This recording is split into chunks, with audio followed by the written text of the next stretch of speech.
la Chine et la Russie renforcent leurs liens.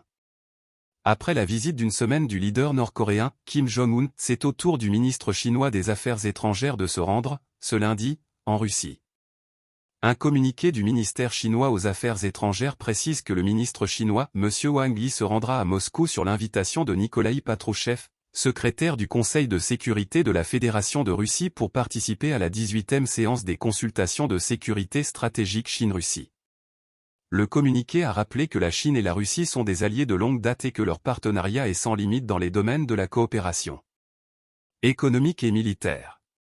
Pour sa part, le ministère des Affaires étrangères russe a annoncé que le ministre chinois rencontrera M. Sergueï Lavrov pour un échange de points de vue détaillés sur les questions liées au règlement de la situation en Ukraine, ainsi que sur les moyens d'assurer la stabilité et la sécurité dans la région Asie-Pacifique. Les relations entre Pékin et Moscou se sont encore resserrées depuis l'invasion de l'Ukraine par la Russie, que la Chine a refusé de critiquer. Le mois dernier, le ministre de la Défense chinois, M. Li Shangfu, s'est rendu en Russie et en Biélorussie, et a appelé à une coopération militaire plus étroite entre Pékin et Moscou. Le président russe, Vladimir Poutine, doit, pour sa part, se rendre en Chine en octobre, avait annoncé le Kremlin.